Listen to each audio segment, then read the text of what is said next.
చాలా మంది ప్రజలు అంటూ ఉంటారు, దేవుడు ఒక్కడేనండి, అది మాకు కూడా తెలుసు.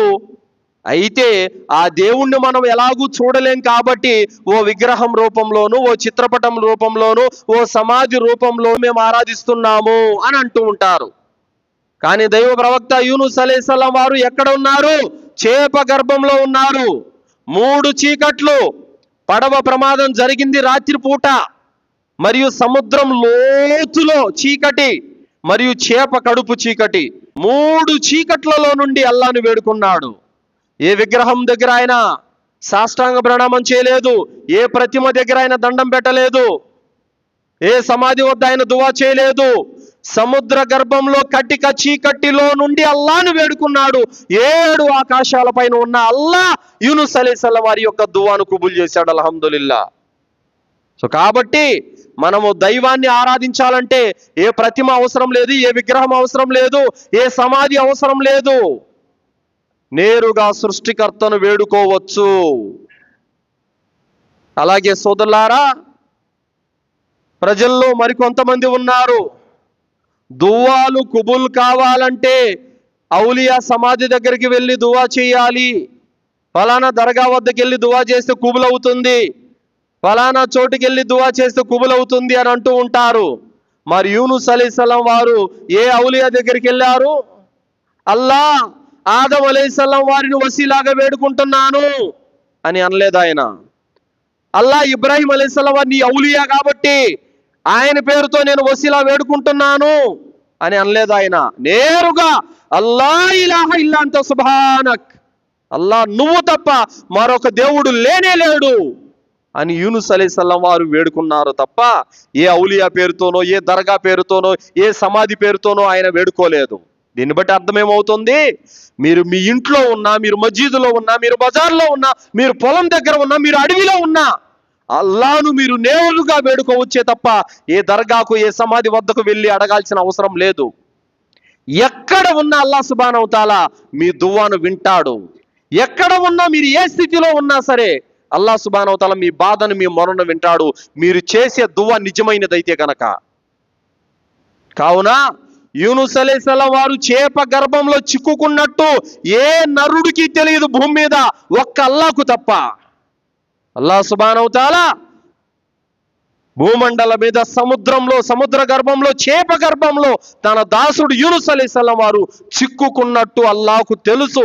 అల్లాహ్ సుబ్హానహు తఆలా ఆయన్ని రక్షించాడు. మరి కావున మనకేదైనా అవసరం వస్తే, ఏదైనా ఇబ్బంది కలిగితే మనం ప్రతిదానికి అల్లాహ్ను వేడుకోవాలి, అల్లాహ్ను అడగాలి. ఆ విధంగా అల్లాహ్ను అడిగినట్లయితే అల్లాహ్ సుబ్హానహు తఆలా తప్పనిసరిగా మన దువాను కబూల్ చేస్తాడు. అల్లాహ్ ఏమంటున్నాడు? వకజాలిక నుజిల్ ముమినీన్, మేము విశ్వాసులను ఇలాగే రక్షిస్తాము అని అల్లాహ్ అంటున్నాడు. కావున మనం అల్లాహ్ను వేడుకోవాలి. ఎలా వేడుకోవాలి? మనం అల్లాహ్ను వేడుకోవాలంటే ఎలా వేడుకోవాలి? దైవ ప్రవక్త యూనుస్ అలైహిస్సలాం వారు లా ఇలాహ ఇల్లా అంత సుబ్హానక ఇన్ని కుంతు మినజ్ జాలిమీన్, మొదటగా తౌహీదును గుర్తించారు ఆయన. మొదటిగా తౌహీద్ యొక్క పదమైన లా ఇలాహ ఇల్లల్లాహ్ను తీసుకున్నారు. తర్వాత అంత సుబ్హానక్, నువ్వు పరమ పవిత్రుడవు, పరిశుద్ధుడవు అని అల్లాహ్ పవిత్రతను కొనియాడారు. ఇన్ని కుంతు మినజ్ జాలిమీన్, నువ్వు పవిత్రుడవు, నేనే తప్పు చేసిన వాడిని, నేనే దుర్మార్గుడును అని తనను తాను నిందించుకున్నారు. అల్లాహ్ పవిత్రతను కొనియాడారు. ఆ విధంగా ఏ వ్యక్తి అయినా అల్లాహ్తో దువా చేస్తే ఆ దువా కుబుల్ కావాలంటే అల్లాహ్ ఏకత్వాన్ని కొనియాడాలి, తౌహీద్ మీద ఉండాలి. పూటకొక దేవుణ్ణి, రోజుకొక దేవుణ్ణి, జబ్బు వచ్చే ఒక దేవుణ్ణి, కష్టం వస్తే ఒక దేవుణ్ణి, ఆ దర్గాకు, ఈ దర్గాకు, ఆ సమాధికి, ఈ సమాధికి, అక్కడికి, ఇక్కడికి. ఇది వ్యాపారమా? ఇదేమన్నా బట్టల రోజుకో జత మార్చడానికి? లా ఇలాహ ఇల్లల్లాహ్, అల్లాహ్ తప్ప మరొక దేవుడు లేడు అని అంటే ఈ మాట మీద నిలబడిపోవాలి మనిషి. ఇంకెక్కడికి వెళ్ళి దువా చేయకూడదు అల్లాహ్తోనే తప్ప, ఎక్కడికి వెళ్ళి సజ్దా చేయకూడదు అల్లాహ్ ముందర తప్ప. ఈ విధమైనటువంటి వేడుకోలు మనలో గనక ఉంటే అల్లాహ్ సుబ్హానహు తఆలా ఖచ్చితంగా మన దువాను కుబులు చేస్తాడు. అల్హమ్దులిల్లా.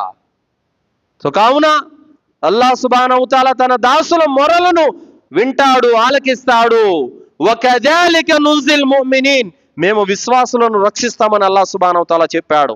కావున ఏ దాసుడైనా దువా చేస్తే అల్లాహ్ యొక్క ఏకత్వాన్ని చాటాలి, అల్లాహ్ను స్మరించాలి, తన తప్పులు ఒప్పుకోవాలి. అప్పుడు అల్లాహ్ సుబ్హానహు వ తఆలా ఆ దువాను కబూల్ చేస్తాడు.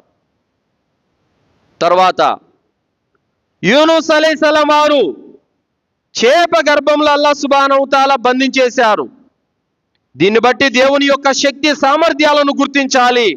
అల్లాహ్ సుబ్హానహు వ తఆలా ఎంతటి గొప్పవాడో, ఎంతటి ఔన్నత్యం కలిగిన వాడో, ఎంత మహామహిమాన్వితుడో ఈ విషయం ద్వారా మనకు అర్థమవుతుంది.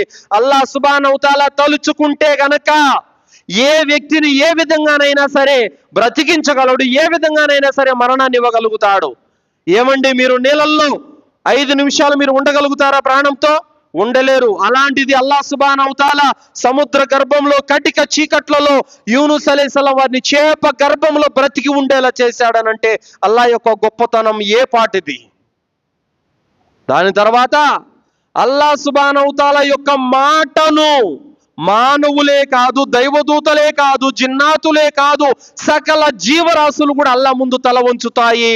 అల్లాహ్ సుబ్హానహు వ తఆలా చేపకు ఆదేశించాడు, నా దాసుడు యూనుస్ను నువ్వు మింగే నీ కడుపులో భద్రంగా దాచు అని అల్లాహ్ తాలా ఆదేశించాడు. ఆ చేప అల్లాహ్ ఆజ్ఞను పాటించింది.